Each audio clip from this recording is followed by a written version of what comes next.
დილა მშვიდობის ტრადიციულად უმასპინძლა ნიუ-იორკის მეტროპოლიტენის მუზეუმმა მეტგალა 2026 მოდის ინდუსტრიის ერთ-ერთი ყველაზე პრესტიჟული ღონისძიება კვლავაც სავსე იყო შოუ ბიზნესსა და პოპ-კულტურის ყველასთვის კარგად ნაცნობი სახეებით.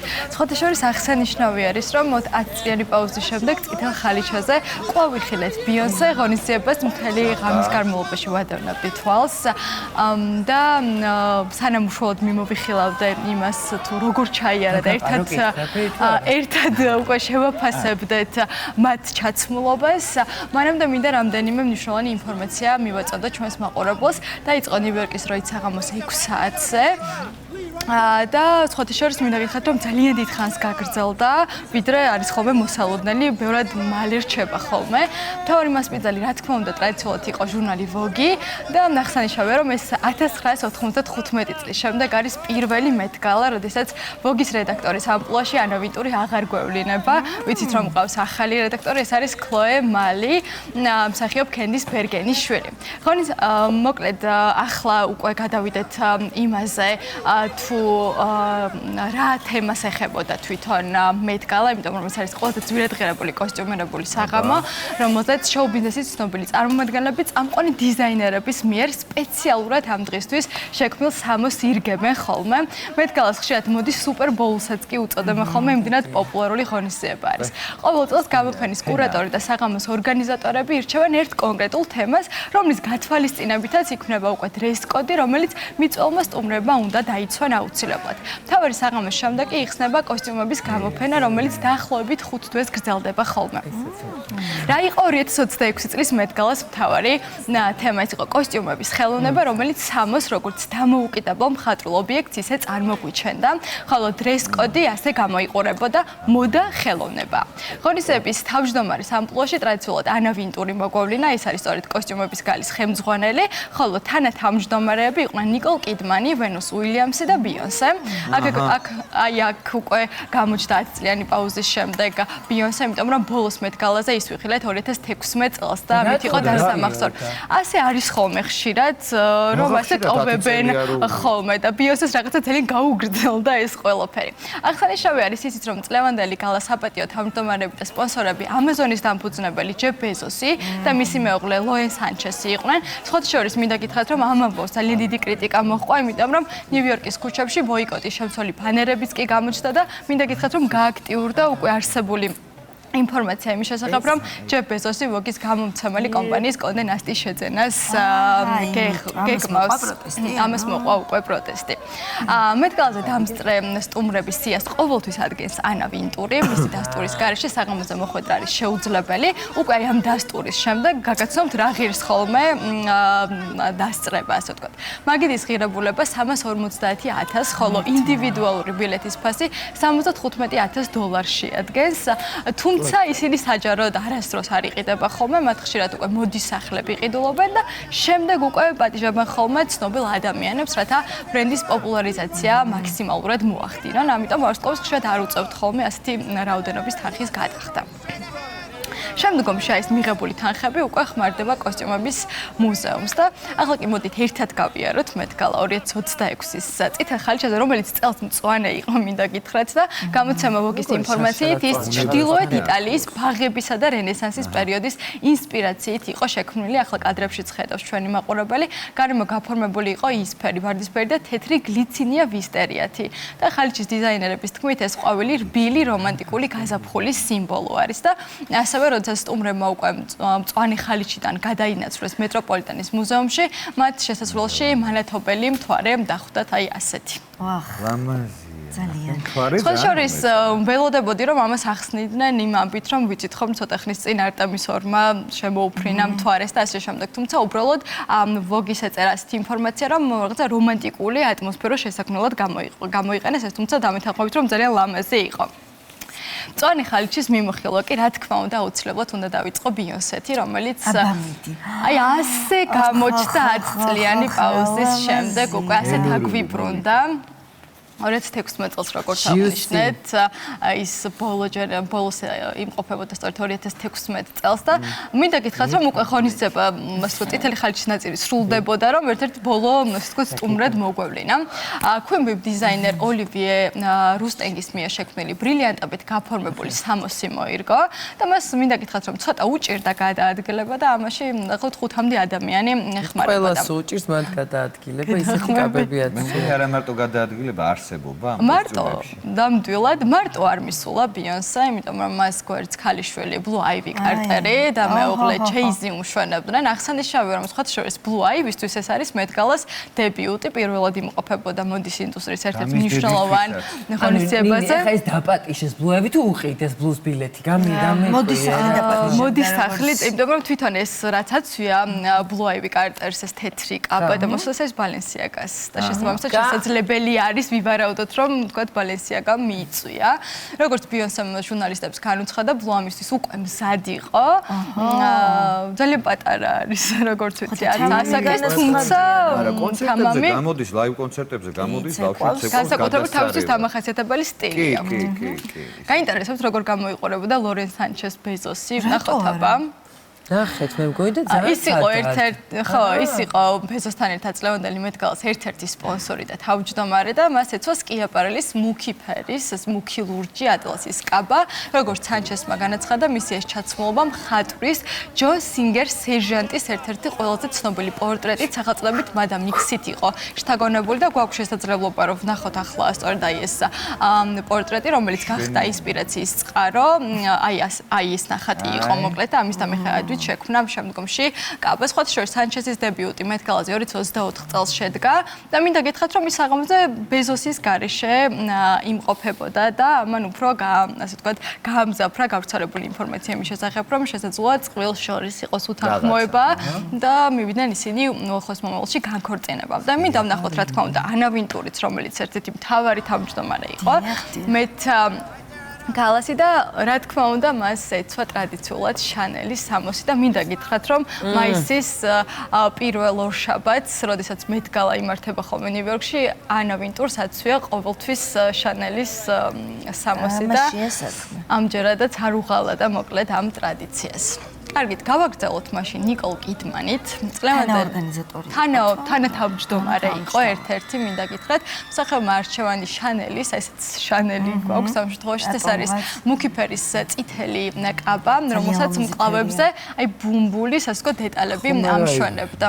არაფერი არ აბა იმ ნახოთ მინახავს ეს თითქოს, აი მინახავს. ხო, რა ის განსაკუთრებული არ არის, ხო, როგორც მაგის გალას ახალი არ მოხდა. ჩვენ თანათან წმია კიდეც ჩემი აზრით მინახავს ეს კაბა. ხო, გეთანხმებით, რომ რაღაცა ესეთი მაინც ჩვეულებრივად გამოიყურება მეტგალასთვის ყოველ შემთხვევაში კაბა არ არის. ეს მეორე ვინ არის? ეს ქალიშვილთან ერთად იმყოფება კიდმანის ქალიშვილი. შანელის სამოსი არც იყო გასაკვირი ნიკოლ კიდმანისგან, იმიტომ რომ თავად არის შანელის ამბასადორი და შესაბამისად მისი ასე ვთქვათ ხილვა იყო მოსალოდნელი შანელის სამოსი.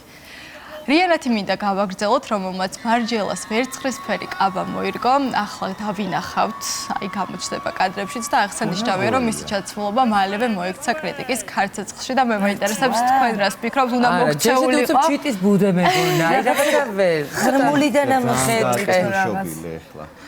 არ მოგვეწონა ხო? არა, ფორმა არ მომწონს თვითონ კაბა. სხვათა შორის საკმაოდ დიდი ფორმა ნომერი 100-ია, მე მგონი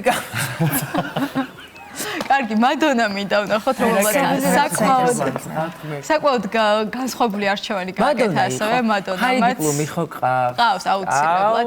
მას სამოსი იվ სენ ლორენის კოლექციიდან შეარჩია კაბის ტარებისთვის, მას დამატებით დასჭირდა უკვე 7 ადამიანის დახმარება. ეს ბუნებრივი არის ხოლმე და ხდება მეტგალაზე.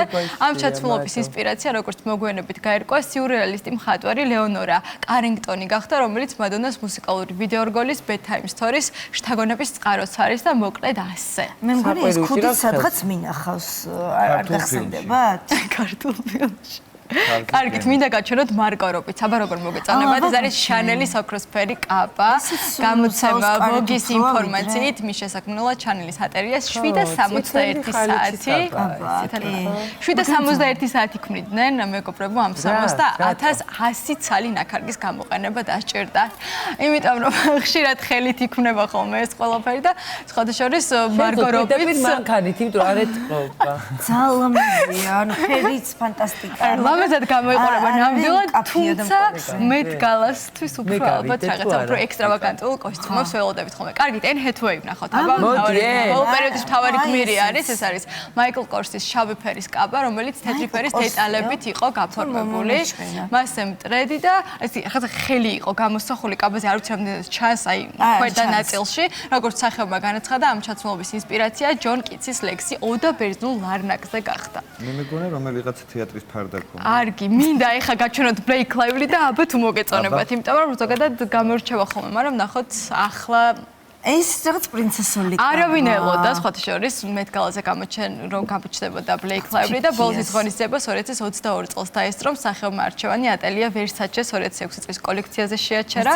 კაბის სიგრძე 4 მეტრს აღწევდა და Donatella Versace მაშინვე გააკეთა რა თქმა უნდა კომენტარი და ასეთი სიტყვებით შეაფასა რომ Lively Versace-ს კაბაში განსაცვიფრებლად გამოიყურებოდაო. მინდა გითხრათ რომ მას ხელში ეკავა ჩანთა, რომელზეც მისი შვილების მიერ შექმნილი ფერადი ნამუშევრები იყო გამოსახული ოდნავ მოგვიანებით შეიძლება გამოჩნდეს პოდკასტში, იმიტომ რომ გვაქვს ესეც. ბოთლის ფორმა ჰქონდა თუ მომეჩვენა? ბოთლის ფორმა ჰქონდა და ისე 4-ვე ნაწილში შვილების ნახატები იყო და რაღაცა ისეთი ემოციური დეტალი შეიტანა მოკლედ ამ ყველაფრისთვის Blake Lively. ტანჯვაში არის. Gigi Hadid-ი მოეწონათ და აბა თქვენ თუ მოგეწონებათ ის მწონე ხალიჩაზე Miu Miu-ს გამჭვირვალე კაბით მოგვევლინა სუპერმოდელის თქმით თავდაპირველად სულ სხვა კაბის ჩაცმას აპირებდა რომელიც გაზაფხულის თემატიკით იყო ინაკაბისი თუმცა შემდგომში მოკლედ ისე არ მომერკო როგორც ამას ველოდებოდი და გადაწყვეტილება გალამდე რამდენიმე დღით ადრე შევცვალეო მის თქმით შედეგით ძალიან კმაყოფილი დარჩათი სხვათა შორის ეს არის რიგით მე-11 გალა ჰადიდისთვის. კარგით. Donatella Versace-საც შევხედოთ, მაინც ფიგურა არის მნიშვნელოვანი. Versace-ს სამოსი იყო, რა თქმა უნდა. ამას არც ჭირდება აღნიშნვა, ამჯერად უკვე ეს იყო ღია ყავისფერი. Kardashian ჯენერებზე გადავიდეთ. აბა Kim Kardashian-ის დავიწყოთ. ეს არის ცეცხლისფერი. ეს არის Kimi. Allen Jones-ის ცეცხლისფერი კაბა და ასევე ცეცხლისფერი რაღაცა თმებში მოგვევლინა და აბა რა სიტყვით? ნუ ისედაც ასე მოძრაობს. ვისი აცვიანი? ამ ერთი წუთით არ არის ცნობილი დიზაინერი, ეს არის Allen Jones-ი. Allen Jones-ი. ეს გავრცელებული სახელი არა. ეს Kim Kardashian-ის სტილშია, ჩვენ როგორც ჩვეულებრივ შეიძლება ვნახოთ სხვა ღონისძიებაზე. სხვა ღონისძიებაზე. არაფერი განსაკუთრებული. ჯენერებზე წავიდეთ მაშინ. Kylie Jenner-ი მეტ-გალას მწვანე ხალიჩაძეს კი აპარელის კაბით ვიხილეს. გამოცემა Vogue მისი არჩევანი ასეთ სიტყვებით შეაფასა: ელეგანტური, სიურრეალისტური ილუზია, არ ვიცი, ეთანხმებით თუ არ ეთანხმებით, მაგრამ ასე იყო. სამოსი იყო ისე შექმნილი, მოკლედ რომ მოძრაობაში მყოფი სკულპტურის ილუზიას ქმნიდა და სხეულს საკმაოდ კარგად გამოკვეცდა და ამას დაემატა. სკულპტურას ვინ ქმნიდა და ქანდაკებას ნახავთ, მე ვანოსებ. აი, ძალიან სწრაფად უნდა წავიდე, რომ მივიდე აუცილებლად გვეყოლება ჰეიტი, აუცილებლად გაჩვენებ. ეს იყო არ ვიცი ამდენად ახლა გამოჩნდება, გაღიობებული ქონდა წარმოები, რამაც მაშინვე ასე ვთქვათ, მიიქცია ყურადღება. კარგი, Kendall Jenner-ი და ეგრევე მოდის უკვე მთავარი გმირი, ასე ვთქვათ, თიკას ფავორიტი. ეს იყო Zac Posen-ის მიერ სტუდიოსთვის შექმნილი ბერძნული ელემენტებით შთაგონებული თეთრი კაბა, როგორც დიზაინერმა განაცხადა, ყველნაირად ეცადნენ, რომ ნაჭრის ნაკეცებია, მოკლედ მარმარილოს ქანდაკებების სტილისთვის მიემსგავსებინათ. ეს თემა გამარჯვებული სტუდიაში. თუ ქანდაკებაზე ვსაუბრობ?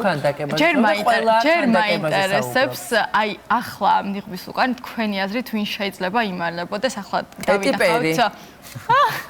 ჩამიშალეთ ყველაფერი. იმიტომ რომ ანონსში ვქონდა. მის უკან იყო კეტი პერი, რომელსაც ჯერ ჩადო ქრისტაროს კარტი გვაჩვენა მოკლედ და შემდეგ ნიღაბი მოიხსნა მას სტელა მაკარტნის თეთრი ფერის კაბაზე შეაჩერა არჩევანი.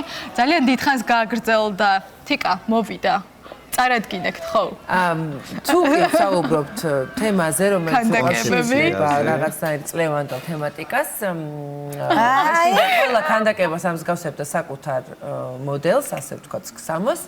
ქანდაკება გაცოცხლებული აი არის ეს ეს თუ არის არა. საიდი კლუბი მეგობრებო. ნიმუშია თვითონ ქსოვილი. ქსოვილი, სხვადასხვა ისე იყო დამუშავებული, რომ სახეზე უნის სხეულს მაქსიმალურად მორგებოდა და ასე გამოეხმაურა მართლა. მოდელი ქალი. ოდნავ რაღაც სილუეტით თავისუფლების ქანდაკებასაც ხო არ წააგავს. სხვადასხვა ქალური ახლა ფიქრდი გავს. ქალური ფორმები აქვს და დრაპირებაში თვითონ არა, გულისხმობ რომ აი ამ თავს. ხო, აი დრაპირებაში მაგას აი ამ ნაჭრის რომელიც თელსა ჯერჯერობით საიდი კლუბი მარტო კოსტიუმი არ არის ხალხო აქ. არა, გრინია ძალიან. კლუბი რომ ძალიან დიდ გრიმს უკლავდება იმისთვის რომ მოახდინოს დაბეჭდება. სხვათა შორის აი წარსულში რა ღონისძიებებით გაგუშუქები, აი კაც მუდმივად მზად არის რომ ძლივს ასე ვთქვათ, ჩასვან მანქანაში ამ კოსტიუმით, ოღონდ რაღაცა გამორჩეული იყოს და არც წლევანდელი მედგალა არ გაუშვია, მოკლედ ამ ყოველფრის გარეშე. ვითომს მირჩევნია აი ნამდვილი ესეთი რაღაც ნუ თუ თეატრალური კოსტიუმზე როცა ლაპარაკი ვერ გაიგებ ახლა ამ კოსტიუმში ნამდვილად ჰაიდი კლუბია თუ ვინ? შეიძლება სხვა გამოუშვა ძიძა ბავშვი. არ არის გამორიცხული რომ გავრცელდეს მე მაგაზე ინფორმაცია როგორც ჯიმ კერის შემთხვევაში. ნახეთ. ნინი გამარჯვებულს ავლენენ აქ საუკეთესო კოსტიუმის ეს ავტორი სამწუხაროდ თვითონ როგორ არის იცით თვითონ ხო ირჩევენ დიდი ხნით ადრე ემზადებიან ხოლმე ამისთვის რა ვიცი თვეებით კვირებით ადრე იწყებენ ხოლმე იმიტომ რომ თვითონ მედგალას თემა თვეებით ადრე ხდება ხოლმე ცნობილი და ამის მიხედვით აი მუშაობენ დიზაინერებთან და ასე შემდეგ თუმცა თვითონ შეიძლება გამოცემამ გამოავლინოს აი უკვე მედგალას შემდეგ რამდენიმე დღეში მითხარი აი ამ კოსტიუმებს და ჩვენ თქვით რომ მოდისახლები ეპატიჟებენ ვარსკვლავს რომ თავიანთი ეს ბრენდი კიდევ უფრო პოპულარული გახადონ. ანუ რას ჩაიცმევენ ეს ცნობილი ადამიანები? ამას წვეცრილად მოდისახლი, რახან ის არის მისი მასპინძელიც თუ თვითონ არა, მათთვის მოდისახლებისთვის მნიშვნელოვანი არის ის, რომ მისი სამოსი ეცვათ, არ აქვს მნიშვნელობა, რომელი ასე ვთქვათ, კოსტიუმი იქნება, რომელი კაბა იქნება, ეს არის უშუალოდ მათი არჩევანი, იმიტომ რომ აი, ხო ვთქვით, ჯიჯი ჰადიდის შემთხვევაში სხვა რამის ჩაცმა უნდა და მე ბოლოს გადაიფიქრა და საბოლოო ჯამში მივიღეთ ის, რაც მივიღეთ. საბრინა კარპენტერზე გადავიდა, ეს იყო ჯონათან andersons მიერ დიორისთვის შეკერილი კაბა, როგორც თავად მომღერალმა განაცხადა, ამ ჩაცმულობის ინსპირაცია გახდა 1954 წლის ფილმი საბრინა, სადაც ერთ-ერთ მთავარ როლში ოდრი ჰეპბერნი გვევლინება, მე პირადად ვერ მივამსგავს რაღაცნაირად ოდრის სტილს ეს ყველაფერი, თუმცა საბრინა ამაში კინოფირის ინსპირაციით თან გამოწვეული კოსტიუმი უკვე ნაწილი უფრო მაგისკენ მივყავართ ხო მეც რაღაცა კარგით ირინა შეიკის თამამი ეგრეთ წოდებული ლუკი მინდა ნახოთ ეს მოდელს შავი ფერის ქვედა ბოლო და თვლებით გაფორმებული მოკლედ ბიუსტჰალტერი ეცო ახლა გამოჩნდება სრულად და დავინახავთ ლამაზი ამაზონი ხალი რაღაცნაირი თვითონ მოგვეწონა ნახე რა სილამაზი ანუ მოგვეწ ესე იგი მოკლედ ჰაიდი კლუბის მერე ყავს ირინა შეიკი Kate Moss-იც ვნახოთ. ეს არის Yves Saint Laurent-ის შავი ფერის გამჭვირვალე და მაქმარებით გაფორმებული კაბა და სხვა შორის ეს არის 2023 წლის შემდეგ პირველი მედგალა, რომელსაც დაესწრო Moss-ი. ვიცი რომ ძალიან ცოტა დრო გვაქვს დარჩენილი და მინდა ვნახოთ ცოტა უცნაური კოსტიუმებით, იმიტომ რომ ცნობილები უკვე ვნახეთ და Naomi Osaka-s კადრი ბოლოში გვაქვს და თუ შეიძლება გავუშვათ, ეს იყო კაბა, რომელსაც გვინდა 3200 საათის განმავლობაში. აი ეს კაბა არის, მეგობრებო. Naomi Osaka-s ეცვა სამოსი დიზაინერ რობერ ვუნის მიერ იყო შექმნილი და 659,000 ნაქარგისგან შედგებოდა. აქვე მინდა კიდევ ერთი უცნაური გამორჩეული ჩართმულობა, ეს იყო ჟანელ მონე, ეს არის ამერიკელი მომღერალი, რომელსაც კრისტიანო სირიანოს დიზაინით შექმნილი სამოსი ეცვა. ნამდვილი ელექტროკაბელები და გაყვანილობები არის გამოყენებული ამ სამოსში და თითქოს ასე ვთქვათ ტექნოლოგია და ბუნება ერთმანეთში იყო ასე ვთქვათ გადახლართული და სხვა შორის პეპლების დეტალები ქონდა, არ ვიცი კადრში რამდენად ჩასახლა და მოძრაობდა მუდმივად, როგორც კი ვთქვათ ჟანელ მონე გადაადგილდებოდა. ჯორდან როთი უნდა ვნახოთ, ნაკლებად ისეთი ცნობილ სახეებზე გადავედით, თუმცა გამორჩეული კოსტიუმით. ჯორდან როთი უთხრათ ჩვენს მაყურებელს, რომ არის ATG Entertainment-ის კრეატიული დირექტორი და მარტო არ მისულა როგორც მარტო არ მისულა. ჰამლეტი ნამის აჩრდილით რა მისული. ნაცრისფერ აი მას ხავერდის კაბას მხარეს პატარა ფიგურაც ქონდა და როგორც მან აღნიშნა, სურდა ამ სამოსით რაღაცა ესეთი ორი სხეულის ურთიერთქმედება გადმოეცა. კარგით, ვნახოთ ბედბანიც, აი, ბედბანი დაინტერესებს. თუ ვიცნობთ ბედბანის. ღმერთო ჩემო. Bedu, you're bad. ვის მომსგავსე არ ვიცი. რატო, აი რატო ბედბანი საზოგადოების ყურადღება სწორედაც მაკიაჟის. ჰარისტაილსი იყო, აქ თუ მომეკ. არა, ჰარისტაილსი არ ყურდა წრებია. ნინი კვარი ახსნილი რატო? კი, ახალე გეტყვით, მოკლედ მიქცია ყურადღება, არა, ჰარისტაილსი არ ყოფილა მეთქალაზე, მიქცია ყურადღება მაკიაჟის ტექნიკით და მოკლედ ასეთი რაღაც თქვა, რომ ამ ყველაფრით სხეულის დაბერების პროცესი გამოხატა, ასე ვთქვათ რა, რაღაცა ესეც ხელოვნების გარდაუვალი პროცესი არის, ასე ახსნა და 53 წლით უფროსი მამაკაცის, ასე ვთქვათ, გამოიყურებოდა იმიჯი მოირგო. 53 წელი გადაჭარბებული. გვაქვს დრო, რომ რამდენიმე. კარგი, ჯულიანა მური ვნახოთ მაშინ, რომელმაც არჩევანი ტომ ფორდის შავი ფერის კაბაზე შეაჩერა. ეს არის ჯულიანა მური, რომელსაც მხარზე ჰქონდა, ინახეთ, თეთრი დეტალი ამშვენებდა და გამოცემა ვოგის ინფორმაციით ეს საკმაოდ ელეგანტური და მინიმალისტური არჩევანი იყო, მოკლედ ჯულიანა მურის მხრიდან. კარგით, კარა დელევინი ვნახოთ აბა. და ჰაიდი კლუბს ვერც ერთმა ვერ აჯობა. ეს იყო რალფ ლორენის შავი ფერის კაბა, 300 სული გამჭვირვალე იყო და ფარშევანგის დეტალი ამშვენებდა. დელევინის ამ ჩაცმულობამ საზოგადოებას 2011 წლის ვოგის გარეკანი მოაგონა, რომელზეც რუნიმარა ასევე რალფ ლორენის სამოსში იყო გამოსახული. მოგვეწონდა კარა დელევინი. ნუ აი ნახე ეს ისეთია, რომ ვერ შეეტარები. დახვეწილი მინიმალისტური. მაღალი რაღაც კლასის და ხეულია კოსტიუმიანად. ცოტა პომპეზურიც არის და თან მინიმალისტურიც ეს რაღაცა. ესენია. აი სხვათა შორის მინდა გითხრათ, რომ უკვე რა ვიცი მე-4 თუ მე-5 წელია რაც აქტიურად ვაშუქებ მეტყალს. ასეთი დახუნწული, აი დროის სიმცირე და გამდინარე კიდევ ვერ მოვასწარით, აი ფაქტობრივად თითქმის ყველა წარმომადგენელი დაესწრო ამ მეტგალას, იმიტომ რომ ხშირად არის ხოლმე რომ უმეტესობა არ მიდის, ან ტოვებს ამ ყველაფერს, მაგრამ აი რაღაცერად აი ჰეილი ბიბერს ხედავთ ახლა კადრში, ეს არის ოქროსფერი. და ძალიან მოზომი. სხვათა შორის მე მომეწონა ჰეილი ბიბერის ჩაცმულობა. ნუ მაინც ცოტა უბრალო მეჩვენე. მაგრამ ჰაიდი კლუბი განუმეორებელია. ჰაიდი კლუბი იყო ნამდვილად ძალიან ხელოვნების ნიმუში. აი ეს არის კარდიბი. კარდიბი გონია რომ ერთ-ერთ კონცერტზე ისედაც ვიხილავდით. მე მეგონა ამ კოსტიუმით არა. დამახასიათებელი არის მისთვის და იქიდან გამომდინარე. სოსო მიდიოდა ქორწილში. ნინი, მადლობა, მთელი ღამე რო გაათენე იმისთვის, ჩვენთვის და ჩვენი მაყურებლებისთვის ეს დეტალები, რომელსაც მთელი მსოფლიო გათენებისთანავე იხილავს, ჩვენთან უკვე განხილულია. მადლობა ჩემს ერთ-ერთ საყვარელ მეგობარ კოლეგებს და ჩვენს მაყურებლებს დღევანდელი დღე ერთად გავატარებთ. დღევანდელი დივა. კი ბატონო, მადლობა მეგობრებო, გაილია ასე დილის საეთერო დრო და იმედი ეგარეთ მზე დაგხვდება არჩი. არა, მე მოვედი, მაგრამ მე არ მithქვამს რომ მთელი დღე იქნებოდა. ბედნიერი წარუმატებელი.